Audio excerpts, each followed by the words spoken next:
Hi guys, I hope you're all well. It's currently Tuesday the 16th of January 2018 and yes, we're kicking the day off extremely early, 3 o'clock in the morning in Port Douglas. We've finished packing away the last of our luggage and we're now leaving our apartments on this extremely humid morning. We all know in yesterday's video, whilst walking through the Daintree rainforest, I mentioned it was rather humid, warm, it's like being in a sauna. Well, this morning it's like it's kicked it up a notch. You can see how humid it is just by looking at the windows in our reception to our apartments. They are full of condensation and we're just sitting around in reception waiting for the bus to come and collect us to take us towards Cairns Airport. But when the bus arrives and we walk through those reception doors, it immediately hits us just how humid it is. And we've got a bit of a tropical rainstorm happening as well, with thunder and lightning. So it made for a very interesting journey down the coastal road towards the airport. So after that trip down the coast, we eventually reached the airport and we did all the usual things, checking in our luggage, sitting around by our gate for an hour or so, and then before we knew it, it was time to board our aircraft. And yes, I did have to ask for an extension belt. As you've probably gathered, today is going to involve a lot of travelling. And I'm going to do my best not to bore you too much throughout the whole of today's video. And the first part of that being our flight from Cairns to Brisbane. So as always, I'm going to share the whole takeoff experience, and who wouldn't want to watch it, especially a sunrise takeoff from Cairns on our way to Brisbane.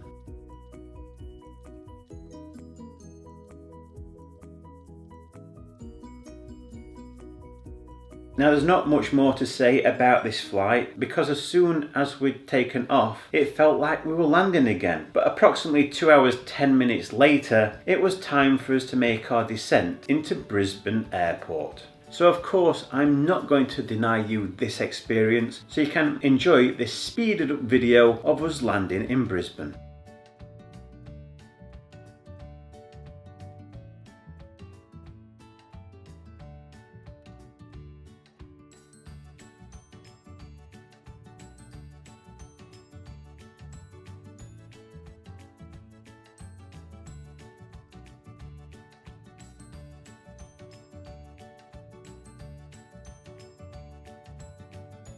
Once we'd landed in Brisbane, me and my mum weren't in any rush to get off the plane because we had a few hours to kill in the terminal before we had to get onto our connecting flight to Hong Kong. And once we got into the terminal, we then had to find out where our connecting flight was going to be boarding, which happened to be in another terminal. So we did have to get onto an airport shuttle bus service to take us to the relevant terminal and then make our way to our assigned gate. And this is when my mum gets up for a bit of a walk and starts filming some random stuff, including the aeroplane which we're going to be boarding shortly to take us to Hong Kong for the next and final stage of our holiday. And after hours of sitting around doing nothing, we eventually heard the announcement to start the boarding process for our flight. And it looks like our flight to Hong Kong is going to be a busy one. But the first thing we have to do is find our seats. And yes, unfortunately, I still required another belt extension.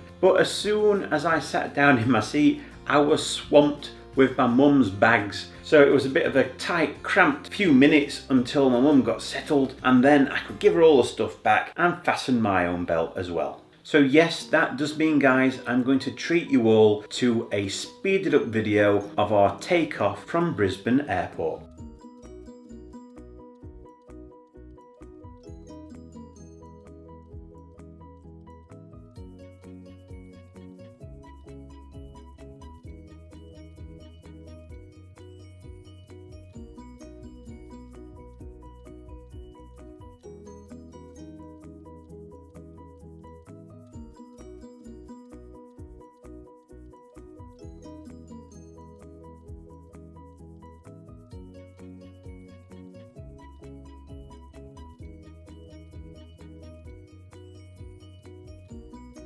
And after we'd taken off, it was then time for me to start scrolling through the onboard entertainment, and especially the films that were available. I always make full use of the onboard entertainment because I can never get to sleep during a flight. which I can tell you I enjoyed 3 or 4 films during this flight, and then it was just a case of sitting back, relaxing and enjoy this 8 hours, 30 minutes, 45 minutes flight. So anyway, the time had come for us to start our descent into Hong Kong Airport, and you know what that means. I'm not going to deny you from yet another landing experience at a massive airport. So by all means, enjoy this next speeded up segment of the video.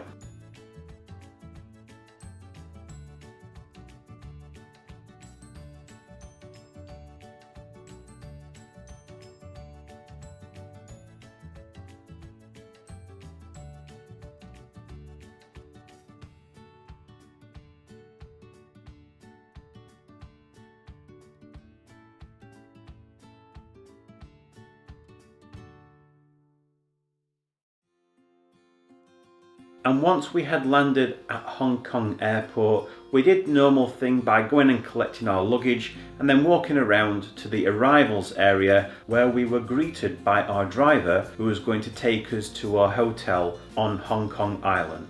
As you've probably gathered, it was late on within the day once we arrived at Hong Kong, and during our 30 to 40 minute car journey to our hotel, we were treated to a lovely sunset. So whilst we're continuing our car journey to our hotel, I think this is a good opportunity to tell you a little bit more about the hotel that we've decided to stay at for the next couple of days. So when we were booking this holiday and we knew we were going to be stopping by Hong Kong on our return to the UK, my mum didn't hesitate to say we should stay at the Excelsior Hotel, because 10 years ago when she was visiting Hong Kong, she stayed in this hotel and she really enjoyed her experience. Especially the rooms. She said they were nice, big, airy, very spacious rooms. But anyway, enough about that, because we've now arrived at our hotel. So you know what that means. Since we're in a new destination, that means there's a whole new room tour ahead of us. But things didn't go exactly to plan.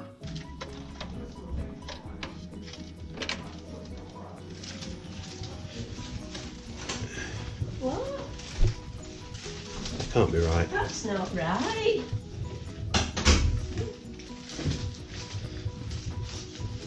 Oh dear.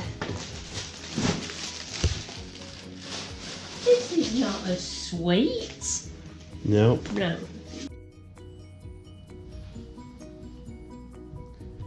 So, this is the room we've been given, but it's certainly not a superior room.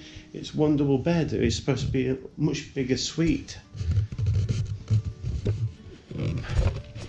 So, yeah, looks like there's been a bit of a cock up with the hotel room in Hong Kong. So, now waiting to see if we're going to be put into a different room. Right, room number 2. Again, not very superior. PH Hong Kong 39. Executive floor, a superior room. Let me just.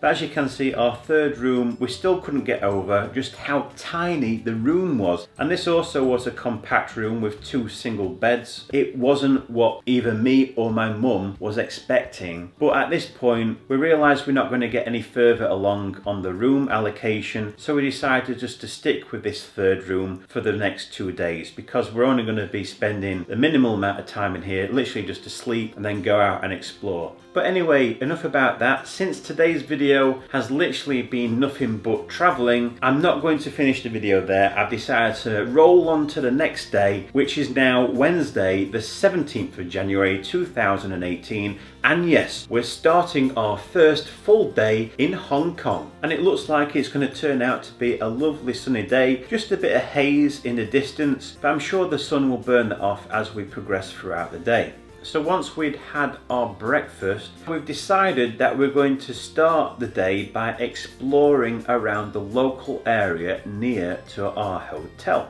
and just have a good old walkabout. And along our travels we came across outdoor market down the side roads, and then making our way into the indoor marketplace. And the thing that I always find fascinating, I think I've mentioned this before, is the different species of fish being sold. But anyway, after spending the whole morning exploring around the markets, we headed back to our hotel to have some lunch before setting off for the second half of the day, which is going to be a much longer half of the day, to start doing some proper tourist sightseeing. So the best way we thought we could achieve this is just like when we were back in Sydney, we bought a deluxe ticket for the open top double-decker bus. We'd do exactly the same thing here in Hong Kong. And that's what we did. We went upstairs on this double-decker bus, sat down, sit back, relax, and take in all of the sights, the famous Hong Kong skyline. Now, the company that we're using for the open top tour has a number of different bus routes. It has the one that we're on now, which takes you to all of the main points around Hong Kong Island, and the second route that takes you to another coastal area, Aberdeen and Stanley. And thankfully the weather still seems to be on our side. Granted, the temperatures aren't as high compared to when we were in Australia or Singapore, but it's still shorts and t-shirt weather, being between 15 and 19 degrees Celsius. So me and my mum have decided that the rest of this afternoon, in fact right up into the evening, is going to be spent doing the tourist thing whilst on all these buses. It's also a great way for us to get our bearings and fully appreciate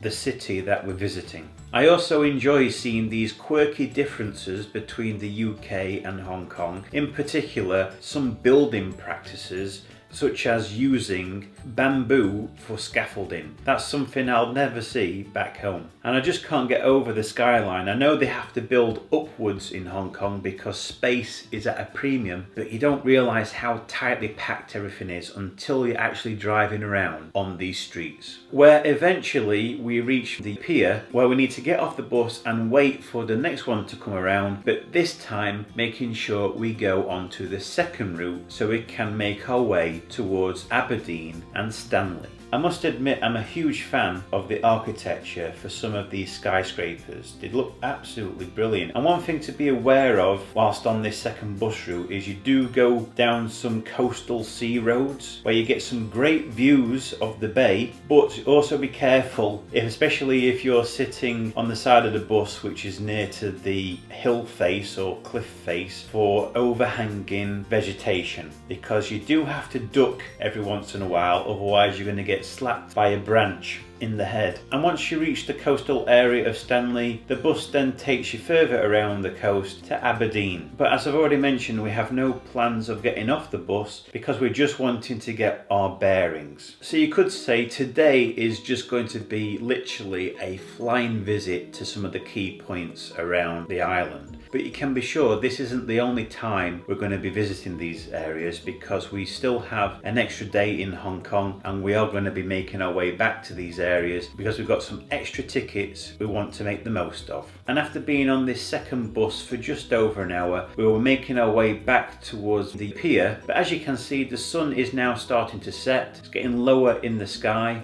So this is where we're going to make the most of another opportunity we've got. But yes, you've guessed it, we've got a third bus route which we're now going to take advantage of. But this one only takes place at night. So you get a whole new different perspective of the city that you're staying at. And we've got to change buses, but the bus doesn't go anywhere until it's going dusk. That's when we make our way to start doing another tour around Hong Kong Island, get to see the place lit up. But the thing that's unique about this night tour is we make our way across Victoria Harbour to Kowloon, but we have to get there using the tunnel that goes underneath the harbour. And as soon as we reach Kowloon, we then start our night tour on this side of the harbour, getting to see the nightlife and the hustle and bustle around the night markets. So after you've been driven around Kowloon for 20-30 minutes, the bus tour finishes on the Kowloon side of the harbour. Because in 30 minutes or so, the Hong Kong light show starts to happen. So this is where everyone gets off the bus and walks towards Victoria Harbour so they can see Hong Kong Island across the harbour and ready for all the buildings doing their light show, which lasted about 10-15 minutes. And after the light show had finished, we started making our way towards the ferry ports, walking past the former Kowloon Canton Railway clock tower. Thankfully, our Star Ferry was already there, so everyone started to board, and then it was a nice pleasant voyage, 20 minutes across Victoria Harbour to reach Hong Kong Island. And then me and my mum decided to walk back to our hotel, but not before stopping in at a local restaurant and having a bite to eat. But other than that, guys, that's pretty much where our first full day in Hong Kong finishes. So as always, I am going to finish off this video by looking back at some memories of the past 24 hours in the form of the photographs which I've taken. So whilst you're enjoying those, I'm going to wrap the video up right here. So if you guys would like to continue following us along our holiday adventure, and bear in mind we only have one full day left in Hong Kong, and if you guys don't want to miss out on our final installment of our holiday, by all means subscribe to my channel so you don't get to miss out on that video, which I happen to be releasing tomorrow.